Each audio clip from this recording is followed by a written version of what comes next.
స్వామి. చూస్తున్నానయ్యా, నీకు 100గాక వేలివ్వడానికి నువ్వేమైనా సింహాచలంగాడివా? సింహాచలంగాడా? అదేంటి బావా? సింహాచలం గాడంటే సింహాచలం గాడ్, జీవోడి గాడ్, సింహాచలం దేవుడు. మన మధ్య విశాఖపట్నం వెళ్ళినప్పుడు సింహాచలం దేవుడు ఉండేలో 10,000 వేసి వచ్చాను. నేను చెప్పేది మీ అనుచరుడు సింహాచలం గురించి. 2వ ఆట సినిమా బోడమ్మ సత్రం, కుంటి గుడ్డి బిచ్చగాళ్ళు, కసక్ కసక్. ఇవన్నీ తమకేలా తెలుసు? నాకింకా చాలా తెలుసు. స్మగ్లింగ్, చందనం లారీ, భద్రాచలాన్ని రైలెక్కించడం, ఇంకా చెప్పాలంటే ఇతను ఎలక్షన్ లో 1,23,614 రూపాయల 5 పైసలు ఖర్చు పెట్టాడు. నువ్వు కుండ కింద 50, కుండ కింద 50 చొప్పున 3,58,695 రూపాయల 45 పైసలు ఖర్చు పెట్టాడు. ఆపండి మహాప్రభు, ఆపండి. తమరెవరో ఇప్పుడు నాకు పూర్తిగా అర్థమైపోయింది. ఒక్క క్షణం టైం ఇప్పించండి. ఓకే.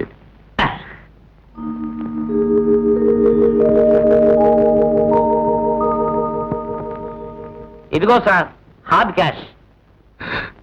స్వామి, అది నల్ల డబ్బు కాదు కదా, మళ్ళీ నన్ను ఎవరైనా పట్టుకుంటే? వాళ్ళ దగ్గర ఇంకా నల్ల డబ్బు ఎక్కడుంది సాంబయ్య, మొత్తం ఎలక్షనే పట్టుకుపోయింది. మహాప్రసాదం. వెళదామా? దయచేయి.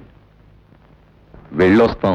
సార్, ఈ చుట్టుపక్కలకి మీరు ఎక్కడికి వచ్చినా సరే ఆతిథ్యం మాత్రం మీరు ఇక్కడే తీసుకోవాలి. అప్స్టైర్ మీద ఒక రూమ్ ఉంది, attached bathroom with air condition. మీకోసం అలా అన్ని ఏర్పాట్లు చేసి ఉంచేస్తాం. మనం కుటుంబీకులం, ఆత్మీయులం, క్షేమంగా వెళ్ళరండి.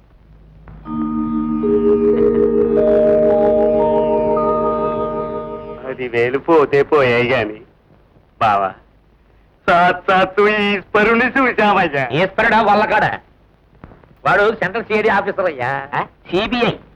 ఈ మధ్య ఇటువంటి వేషాల్లో కూడా తిప్పుతున్నారని ఉప్పందింది. అయ్య బాబు,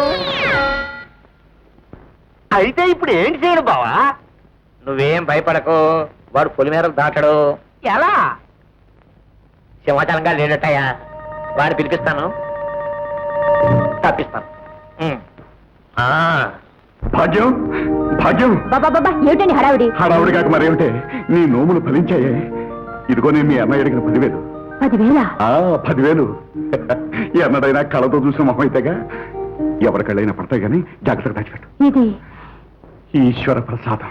ఈశ్వర ప్రసాదం ఏమిటండి? అబ్బా, నువ్వు ఒట్టి సందేహ ప్రాణివే. ఇదిగో ఈశ్వరుడే వినాయకరావు గారి చేత ఇప్పించారు. మీ అన్నయ్యని వెంటనే బయలుదేరమని టెలిగ్రామ్ చేస్తా కానీ దాచిపెట్టు. ఇది కూడా ఉంచు.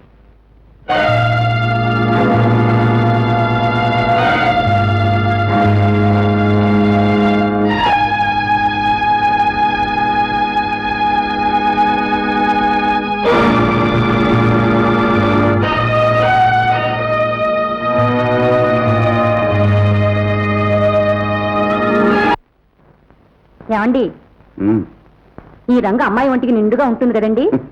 అమ్మాయి ఒంటికి ఎలా ఉన్నా నీ కంటికి నిండుగా ఉందిగా, ఇంకేం తీసుకో. సర్లేండి. అమ్మాయి రామ్మా, ఈ చీర తీసుకోనా? ఇష్టం, నాకైతేనే ఒకటేనమ్మా. అమ్మాయి భాగ్యం, రా అన్నయ్యా రా. ఏమిటి బావగారు కూడా ఇంటి దగ్గరే ఉన్నారా? ఇదేనా రావటం? అవును, సర్కార్ ఎప్పట్లా లేటు. ఏంటి అప్పుడే చీరలు గట్రా కొనేసుకుంటున్నారు? మరి టైం దగ్గర పడుతోంది కదన్నయ్యా. అది కాదు బావారు, నువ్వేమీ కంగారు పడక్కర్లేదయ్యా. నీ కట్నం డబ్బు ముడుపు కట్టి పెట్టాను. ఏమే, ఆ 10,000 వెళ్ళబట్రా. ఏ 10,000 అండి? ఏ 10,000 ఏమిటే, ఇంకేదో 10,000 మూట కట్టి పెట్టినట్టు నేను ఇచ్చిన 10,000 పట్టరా. ఆగమ్మా ఆగు, ఆ డబ్బా అలాగే ఉంచు. అదేమిటన్నయ్యా, ముందే కావాలన్నావుగా. ఇప్పుడు అన్నా అనుకో అమ్మా, కానీ కథ కొంచెం ఇప్పుడు అడ్డం జరిగింది. ఆ? అనుకోకుండా 5 రోజులు ముందే వచ్చి డ్యూటీలో జాయిన్ అవ్వమని వాడికి దుబాయ్ దేశం నుంచి ఆర్డర్ వచ్చింది. అందుచేత ఒక క్షణం కూడా ఆగడానికి వీల్లేదు నాన్న అని చెప్పేసి నిన్ననే చక్కాబోయాడు. మరో 2 ఏళ్ల దాకా తిరిగి రాడు. తర్వాత చూస్తున్నాం బావారు,